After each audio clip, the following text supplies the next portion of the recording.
Hey, Terry Caliendo from Dedicated Managers here again, and today's little screencast is brought to you by Loaders, application loaders. For when you need a better user experience, get Loaders, application loaders. Just call dedicatedmanagers.com. Hey, so yeah, enough of my incredible hilarity. Let's get to action and talk about loaders. So watch this loader. You'll see I've added loaders to the application because when the application loads, it's going to take some time, right? So if we look at the network here and we look at some file sizes, let's see if they're there. Let me just reload.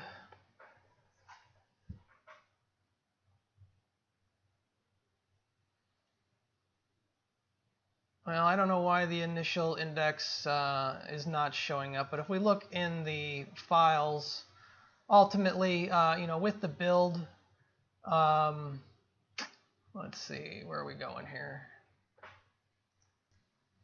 It's not the build we want, it's the distribution folder. So when we make the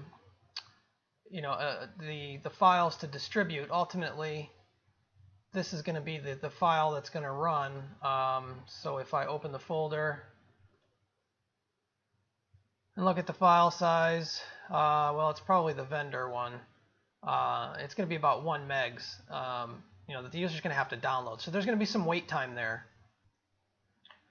So I took a quick pause there and I reloaded the app is what had to happen. I had to make a change in the, make a change here and then save it. Just a small change caused the app to reload and this app.js to stop being cached. And so you can see it's a big file. Now this is the dev file size, 2.5 megabytes. So and I haven't got into figuring out how to make to really make this efficient when I compile for a production server. I've been saying development and production backwards, I think, but so this is the development, and the other one was production. So let's talk about there's that downloading time. So that's this first loader that you're seeing. This is the loading while the application is being downloaded. The next one is where it's connecting to Firebase, and then the third one is where it starts to load the data. So I actually have, if you notice, there's it looks like 3 different listeners. You got loaders. You got one loader here, and then the other one, and then this one changes a little bit. If you notice I'll do it one more time. The first 2 are square on the ends, and the second one is going to be round, or the third one's going to be round on the ends. So they're different loaders, and the last one is actually Vuetify has loaded. So you're seeing Vuetify's loader, and prior to that are just a couple loaders that I picked off the internet using CSS. So I'll delve into the files now and kind of talk about those loaders. But ultimately what they do is, there's this dead time where if I don't have this loader, it's just a blank screen. So I want to give the user some indication that things are happening. So that's the purpose of the loaders. It really helps the user experience, from my opinion, and I would think from anybody else's opinion as well. So let's talk about where that happens. So this is the index.html file. Let me go to my file structure here. Oh, if I click on the files, nope, that's not what I want. There's the database. I just need to close up some of this stuff here. Here's my source folder. So it's not even in the source folder, right? Well, let's see. I got confused there for a second. Here it is down here. It's so it's not in the source folder.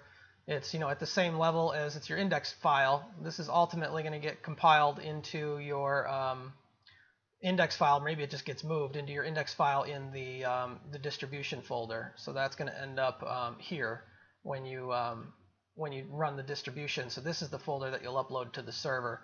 But right now, the one that I edit is right here. And so that's the first page that loads, and what that does is that then loads the rest of the application. But this file is small, right? If I look at this file in the Explorer, and we see that that's 3 kilobytes. So within 3 kilobytes, I can have a loader displaying, and that's what this does right here. So here's my app ID. So this is a view thing, right? You pick your div in your HTML, in your document object model, in your DOM, however you want to say it.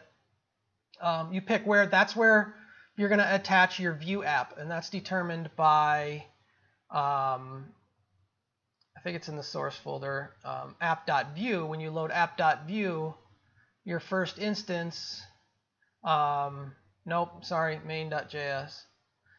Main.js is where we set everything up, right? And so main.js is where we create the new view instance here, and we attach it to the element, or the DOM element of ID app.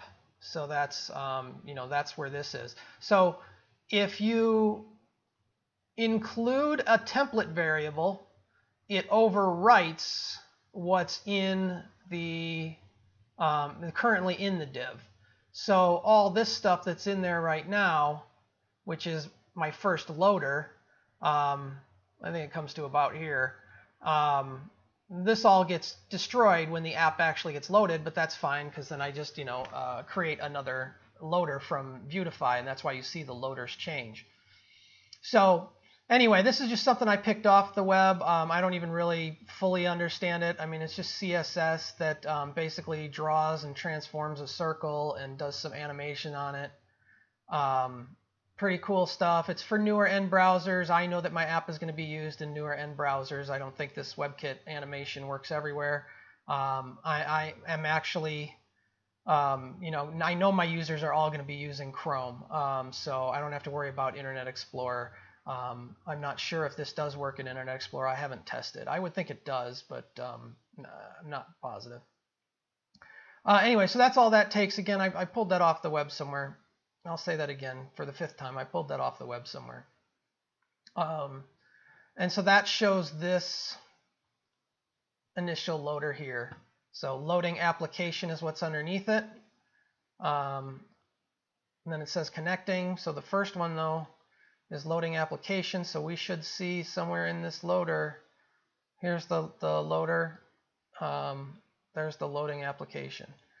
So I, do some styles. I give it, an Arial font to color it black, give it an H1, and then all that stuff up here, acts on the centered loader classes. And so this thing has a class of loader, and the outer one has centered. And so that, actually, it's two different things that I took. I probably took this centered thing, which is what causes the loader to be centered in the screen, regardless of the window size. So if I load it to a smaller size, it's still centered. So that's this right here, and then this is the loader part. So I just put the centered, I put the loader inside the centered class, and so that's the first one that you see. That loads right away. That's that's inside this 3 kilobyte file. That's just a static index int.html file that gets served up by Apache or whatever. Gets straight to the user's browser, and we're in a state of happiness for the user, where they get to feel like something is actually happening. So there's not a progress bar here. I haven't gotten that detailed, where the size of the loader is based on the how much has been loaded. I just wanted some indicator. So if the app dies, if the app dies right here, if the I don't know if I can do this real time, but if I go here and I take it offline, I didn't do it fast enough, but ultimately, that loader just sits there forever. I didn't get the first one, but this one will. So, it's not like a progress bar where the person probably thinks the data is still being loaded here, but this thing has given up at this point. And so that's another condition I should probably look for, but right now, just working on development. So the first loader, that's this one that we were just talking about. The second one, where it switches to connecting, you just saw connecting. That happens when the Firebase actually gets instantiated, or it should happen just before it, I think. Yeah, it's up here. I had to take a break here to find it, but it's right here. So once main.js is loaded, remember this is ultimately my package, my app file. So this is going to be a big file. That's going to be the 2 megs that we're downloading. So once this file gets fully downloaded and starts to run, that's when I say, hey, next thing I'm going to do is I'm going to connect to Firebase. So that's where, so I just do some vanilla JavaScript here to call the preloader h1 that's still there. It hasn't been overwritten because app.view hasn't started up yet. So all this stuff, in my index.html, this stuff is still there. So I just, I call this, I find this element and I just rewrite its contents to be, to be connecting. So that's why it switches from loading application here. So now we're connecting. So that was the time it took to get from here, where we've loaded main.js, we've loaded our big application file. Now we're going to go from there where we're saying we're going to connect to Firebase. So we're going to call the Firebase, and then once the auth state change happens, so Firebase gives us this callback anytime an auth state, the authorization of the user state changes, we can make something happen. So this is a little trick I picked up somewhere where you put the creation of your your view into this callback function. This is the callback function here. So your view actually gets called. The new view actually would get called every single time an auth state changes if the user logs in or logs out. You don't want that to happen. So you just view can actually return an object when you instantiate a new one. So you just track that, and if it already exists each time this auth state is changed, we don't renew the app. But we do change the state of the user based on that auth state change. So it's a little trick to put your app inside the Firebase, and what that does, or inside the the Firebase authorization, and why you want to do that rather than loading your app before you know the state of your user is if your user is logged in, then you'll initially show your user a logged out state before they get changed to logged in. So it's a goofy interface in that they start as signed out and then all of a sudden it flips to signed in. So putting this inside that auth state change means we don't actually start the app up until we actually know the state of the user. Are they logged in or are they not logged in? That way we don't have that flip happen where it starts out as the person's unlogged in and then Firebase goes out or does whatever it does to verify its tokens of a previous session or whatever, and then calls this auth state changed again. It just stays that the user's logged in each time. So if I didn't have that when it loads here, you wouldn't see that connecting part, but it would be sign out. It would say sign in, and then once the connection happened, it would flip to sign out. So, and then you got to handle all the rest of the user interface, like the this page can't be reached. It's protected by the router that it can only be reached if you're logged in. So if you're initially logged out, well, now you're going to redirect from this page to somewhere else because this page can't be loaded, and it's a whole mess. So it turned out to be very helpful to make sure that the user is, to get a state before we start up the application, and then just, don't let the application keep renewing each time the auth state is changed. Just let it happen once, and then if that object exists, we just ignore instantiating, because the program's running anyway at that point. It's not like we delete it. It just, it runs and we do our updates here. So I kind of went over that twice. Hopefully that's helpful. So let's look at the third and final loader. That would be, so this is the first. Then we change the connecting. I don't know why it gets smaller there. You notice it shrinks a little bit. I haven't done figured out why. I think it's because some of the CSS is getting loaded somewhere. I don't know for sure. But it does get smaller. That you would think this ring would stay the same because all I'm changing is down here. But then that last one is circular. So let's watch the last one that says loading data. This is Vuetify. So the first two, I just loaded that. I changed the index.html. But once the actual app runs, so now we're past the connection point, and so now Vue has started up and taken over that div, and so now this div gets emptied out. This app div, everything in it gets emptied out, so my entire loader is now gone. So I need to replace it with something else. Now I could have tried to figure out how to keep it around or whatever, but for now I just wanted something quick, so I switch over to Vuetify's loader. I actually started with the Vuetify loader and then worked backwards to these initial loaders. But anyway, the Vuetify loader shows up in let's see, probably in the app.vue.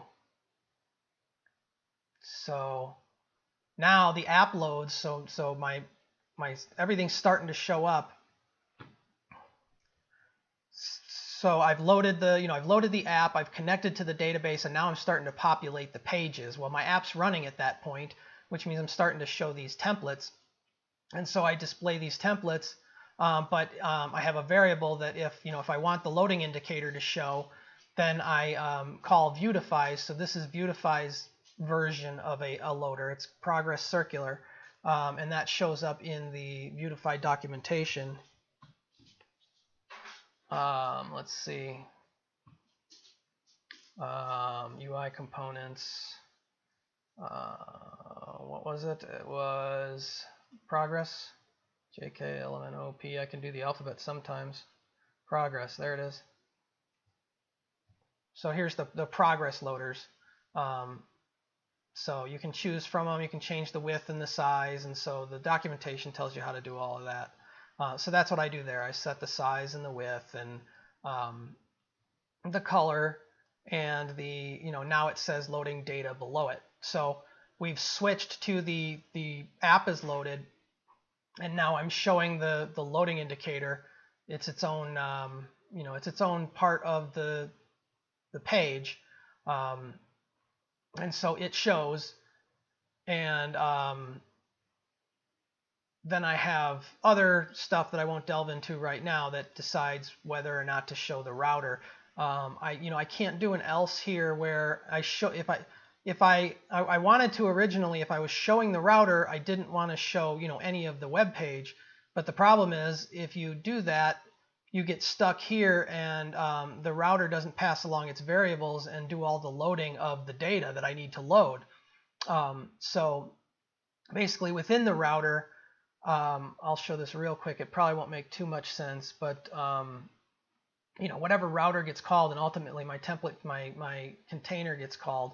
And so in here, I say, let's see, is it this file? Hang on, I got to take a break.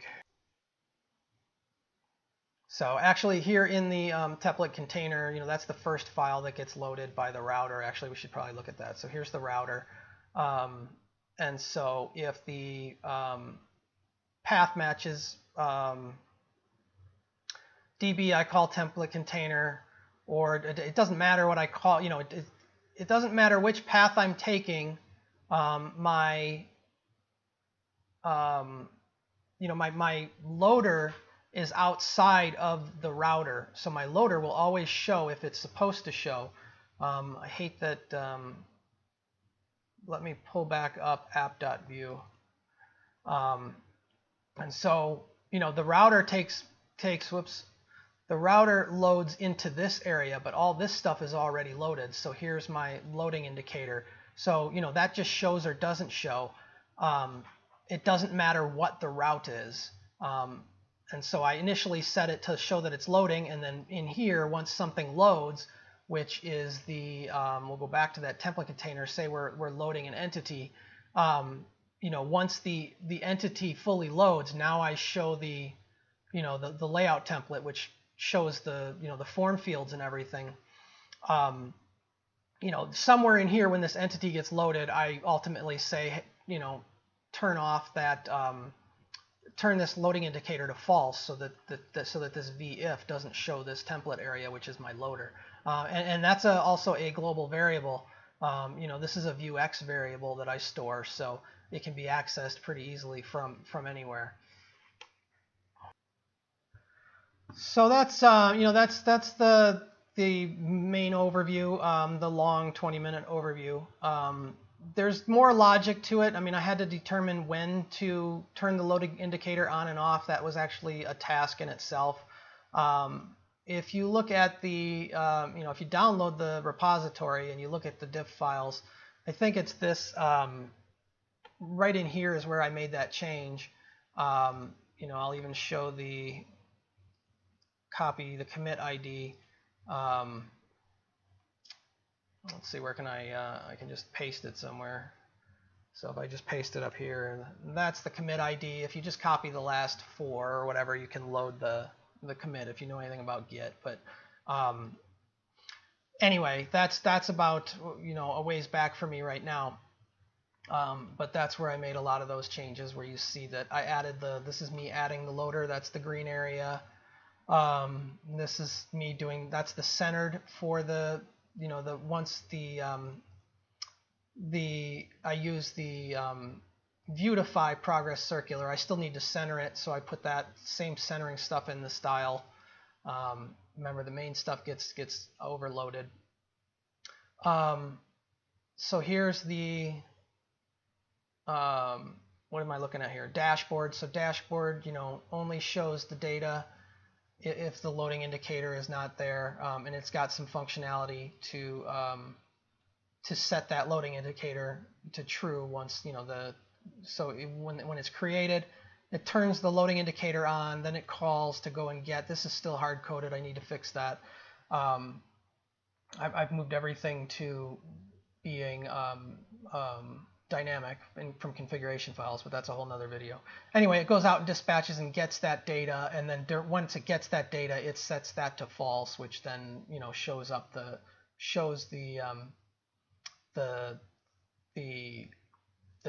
interface. So created, that's nothing. That's just a console.log.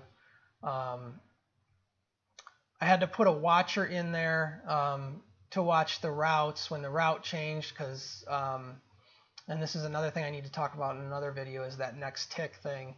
So that was part of this, is the route changed, and so when do I